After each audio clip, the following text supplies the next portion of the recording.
You've seen the commercials, right? Someone spits in a tube and discovers they're descended from Viking warriors. Or they make a single click on a passenger list and bam, they find their great-great-grandfather, instantly connecting to a forgotten past. It looks so easy, so thrilling, the magic of genealogy. But let's get real. For 99% of us, that's a fantasy. For most people who dive headfirst into those big online databases, that initial thrill quickly turns into confusion, then frustration, and finally, a total dead end. You spend weeks chasing a John Smith who turns out to be the wrong John Smith. You get conflicting information from other people's family trees that sends you down a rabbit hole of ancestors who aren't even yours. Before you know it, you've slammed into a brick wall, and that dream of uncovering your family's story feels more like a nightmare. You're ready to just quit. This is the biggest mistake every single beginner makes, and it's completely avoidable. So in this video, I'm going to show you the crucial first steps you need to take before you ever type a name into a search box.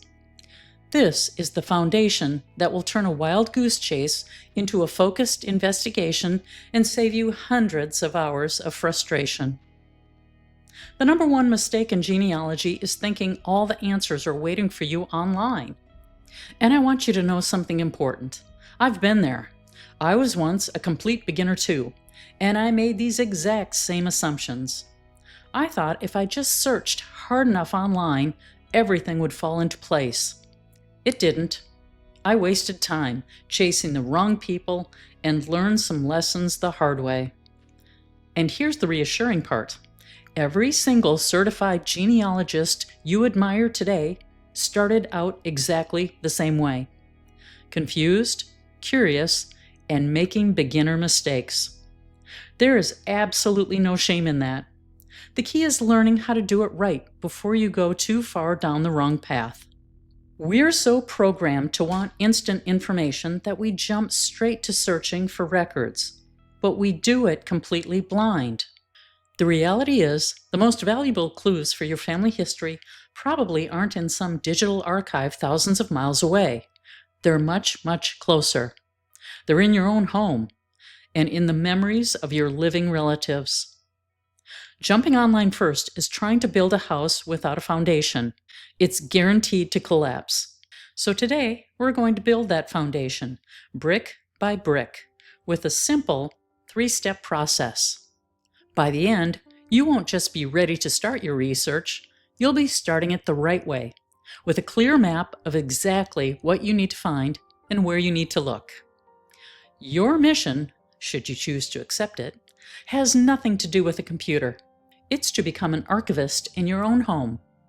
You'll need to explore your attic, your basement, your closets, and all those boxes of stuff you've been meaning to sort through forever. You'll be absolutely amazed at what you'll find. So many of the answers that feel impossible to find are actually hiding in plain sight. So, what are you going to look for? Think of it as a treasure hunt for anything that gives you a name, a date, a place, or a relationship. These are the golden nuggets of genealogy. Start with the obvious: official documents. Hunt for birth certificates, marriage licenses, and death certificates. These are the cornerstones of your research. But don't stop there. Look for military discharge papers, property deeds, passports, and naturalization papers. Next, dig out the photographs. But don't just look at the faces. The real treasure is often on the back. People used to write names, dates, and even short messages. A name on the back of a photo is a solid clue. The name of the photography studio printed on the front or back is another vital clue, giving you a specific city where your ancestor lived. Then, search for family Bibles. For centuries, this was one of the main places a family recorded its history. Open it up and look at the pages between the Old and the New Testaments.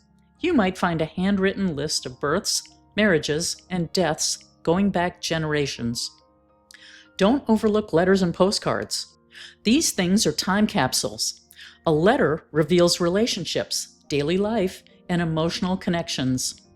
Even a simple postcard is a piece of evidence.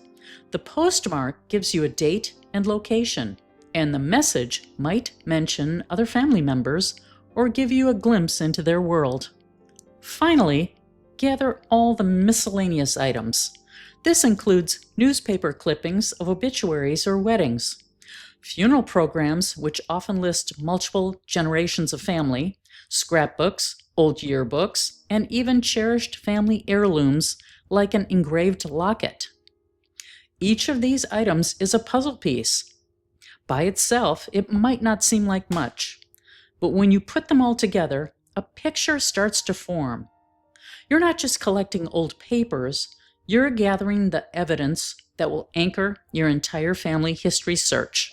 This is the raw material of your story. This next step is the most important and the most time-sensitive thing you can do on your entire genealogy journey. You need to talk to your relatives, especially the oldest ones. The memories and stories held by your parents, grandparents, aunts, and uncles are records that exist nowhere else on Earth. They are not in any archive or database, and tragically, they're the records that disappear every single day. I know this can feel a little intimidating. Maybe you feel awkward asking or don't know where to start. Let's make that simple. Your goal isn't to conduct a formal interrogation, it's to have a conversation. First, plan ahead. Reach out and tell them you're trying to learn more about the family's history and would love to hear their stories. Ask for a good time to talk, either in person or over the phone, and always ask for permission to record the conversation. A simple voice recorder app on your smartphone is perfect. You might think you'll remember everything, but trust me, you won't. Recording it lets you be present in the moment instead of frantically scribbling notes. And if you're thinking, this sounds great, but I don't even know what to ask, I've got you covered. I've already done a full video that walks you step by step through how to interview relatives for genealogy. And I've also created free family interview question cards you can download. I'll put a link to that video and the free download linked in the description box below so you don't have to guess or feel unprepared. So with that, you'll want to prepare some open-ended questions. Avoid yes or no questions. You want to spark a story. So instead of asking, were you born in Chicago? Try asking, what was the house where you grew up like? Here are some great starters to get things flowing. What's one of your earliest childhood memories? Tell me about your parents and grandparents. What were they like? What were your grandparents' full names? Did they have any nicknames? Do you remember any stories about how your family came to this country? Who were the oldest relatives you remember meeting as a kid?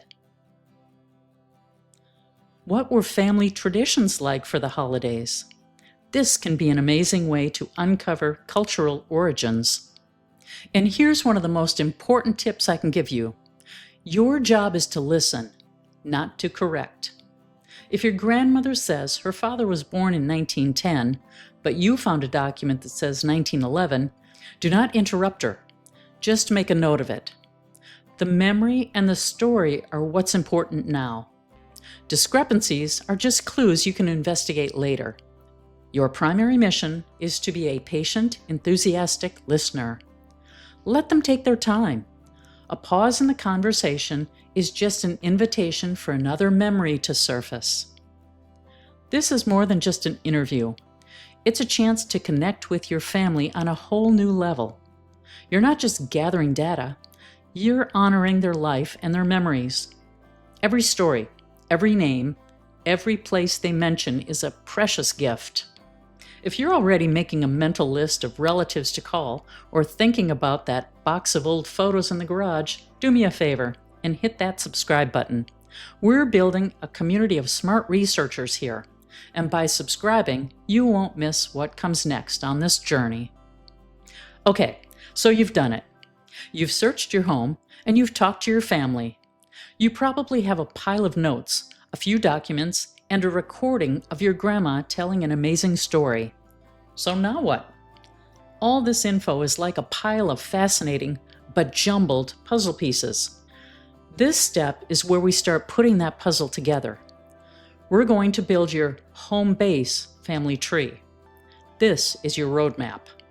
The most important rule in all of genealogy is this: work from the known to the unknown. You start with yourself, and you work your way back one generation at a time. To do this, you'll use two basic tools: a pedigree chart and family group sheets. You can download these for free from tons of genealogy websites. A pedigree chart is your bird's eye view. It starts with you on the left and then shows your 2 parents, your 4 grandparents, your 8 great-grandparents, and so on. It's a map of your direct lineage. A family group sheet is a snapshot of a single family unit. It has space for a husband and wife, their parents, their birth, marriage, and death details, and then lists all of their children. You'll fill one of these out for each couple in your tree. So here's how you start. You take a blank pedigree sheet and write your name. Then add what you know about your parents, then your grandparents. And you only add information that you've gathered from those 2 first steps. And here's the most critical part. For every single fact you write down, every name, date, and place, you must document where you got it from. Was it from your grandfather's death certificate? Write that down. Was it from Aunt Sue's interview? Write that down. This habit is what separates real family history from mythology. Copying other people's unsourced online trees is a major source of error for beginners. By citing your sources from the very beginning, you're building a reliable foundation you can actually trust. As you fill out these charts, something magical will happen. The gaps in your knowledge will become crystal clear. You'll see it right there on the page. I know my great-grandmother's name was Mary, but I don't know her maiden name. Or, I have a birth year for my great-grandfather from Grandma's story, but I don't have a specific date or place. These are no longer vague questions. These are now targeted, specific research goals. You have officially moved from aimless wandering to a focused investigation. This is the moment. After you have done this foundational work, now you are finally ready to tap into the power of online genealogy databases. But look at the incredible difference in your approach. You are no longer going to a website and typing in a generic name like William Baker. A search like that is a digital wild goose chase that will give you thousands of results and lead to total frustration. Instead, because of your prep work, you are now searching with purpose. You are looking for William George Baker, who was born around 1885, was married to a woman named Eleanor, lived in Cincinnati, Ohio, and had a son named Charles. You know this because you have his son's birth certificate from that box in the attic, and you have his wife's name from that interview with your grandfather. See the power of that? You've gone from a random name to a specific person with a unique life story.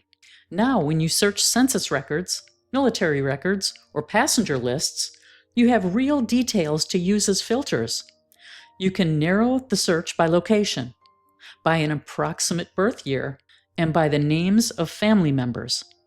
You're not just searching blindly anymore.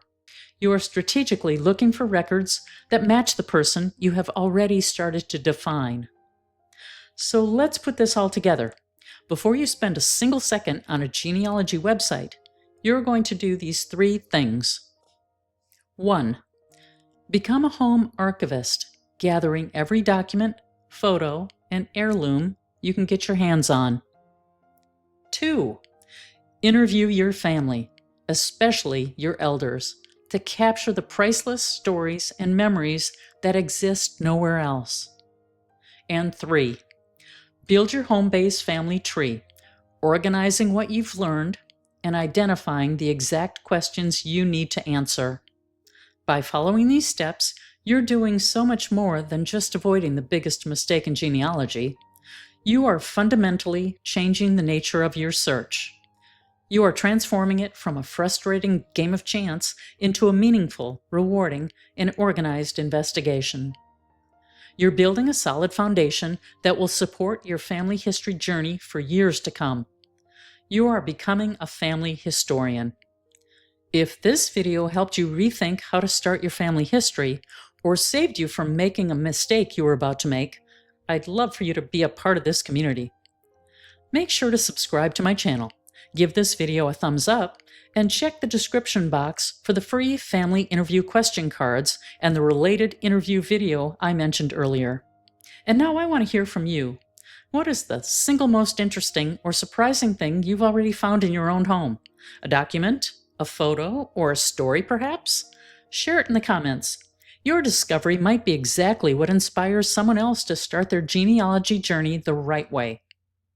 Well, that's it for today, folks. Thank you for watching. Good luck with your research, and I'll see you in the next one.